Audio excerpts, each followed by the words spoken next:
The day I got a job offer, Cindy, my cousin's wife, announced she was pregnant. She gave me two options, move out or pay $10,000 a month for living expenses. But what she didn't know was that the house we're living in now is mine, and the money we use also comes from me. The day I received my offer letter, Uncle Mark made a huge feast. Even Jason, my cousin, who was usually too busy with work, rushed home before dinner. After a few rounds of drinks, Cindy, who had been quietly eating, suddenly spoke. "I'm pregnant." The room went silent for a few seconds before it burst into laughter and excitement. Jason's face turned red with joy as he stared at Cindy's belly. "Really? Cindy, why didn't you tell me?" Cindy smiled shyly. "I wanted to surprise you." No one was happier than Uncle Mark and Aunt Linda. Jason and Cindy had been married for 3 years without having any children. I was genuinely happy for Cindy and thought to myself, I'll definitely give my future niece or nephew a big gift. As the joyful atmosphere grew, Cindy suddenly put down her chopsticks. "There's one more thing I want to mention," she said. Aunt Linda, her eyes still full of joy, asked, "What is it?" "I think Sierra should move out," Cindy said with a cold expression.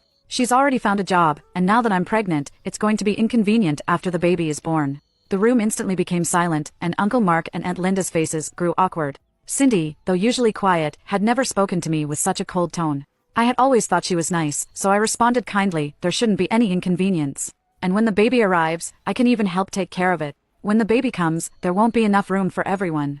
"How could that be?" I said, trying to be considerate. "We can clean up the attic floor and make room for your little family.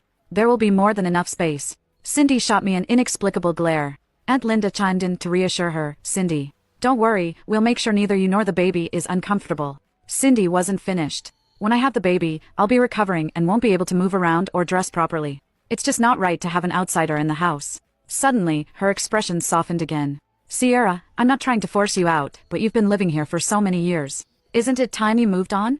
Seeing my face darken, Cindy added, "Your parents passed away early. When you were in college and grad school, my in-laws covered all your living expenses. Nowadays, young women are all about independence. It's time you learned some self-respect and started living on your own." Uncle Mark, who had been silent for a long time, finally slammed his hand on the table, yelling at Cindy, "That's enough. You're getting out of line. Jason, take your wife back to your room." Jason quickly stepped in to defend her. "Dad, Cindy's pregnant. Why are you yelling at her? Besides, she's not wrong." Uncle Mark lost it. He slammed his glass down and shouted at Jason, "Then you can get out too, Cindy wasn't wrong. 7 years ago, my parents were in a car accident and both became comatose. That year, I was about to take my college entrance exams, juggling between school and the hospital. And I started thinking about hiring a nurse. When Uncle Mark found out, he came to me and said, "Sierra, you don't need to hire a nurse.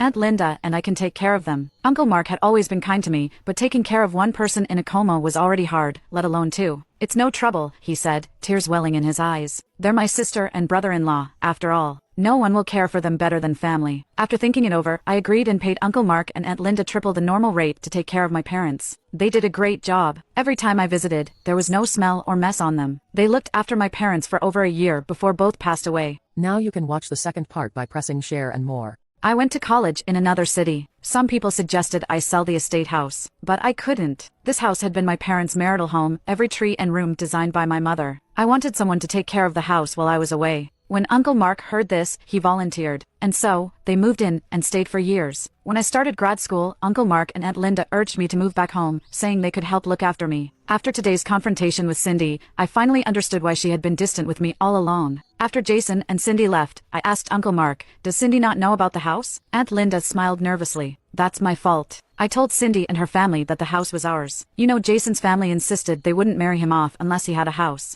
But you know we don't have money, so we had to say the house was ours." I could understand that.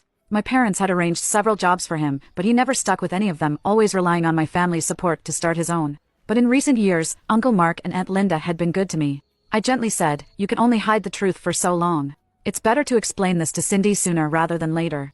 If she really needs a house, I have another one I could let them live in." Uncle Mark replied, "Sierra, you've done more than enough for us. Don't worry. I would never take advantage of you." Hearing that, tears welled up in my eyes. Without Uncle Mark, I would have had no home. For the next few days, I saw Cindy around the house. She was either giving me cold looks or making passive-aggressive comments while watching TV. "Some people really have no shame, living in someone else's house like it's their own," she would say, clearly directed at me. "Certain people think they're some kind of pampered princess. But honestly, people can't stand her." I kept quiet, hoping Uncle Mark and Aunt Linda would handle it. I had just started my new job and was swamped with work. I often stayed late at the office, only returning home long after everyone had gone to bed. One night, I came home earlier than usual, but it was already dark. The house was silent as everyone had gone to sleep. I quietly made my way upstairs, wanting nothing more than to collapse on my bed. But the moment I lay down, I heard a sharp scream, ouch. Now you can watch the third part by pressing share and more.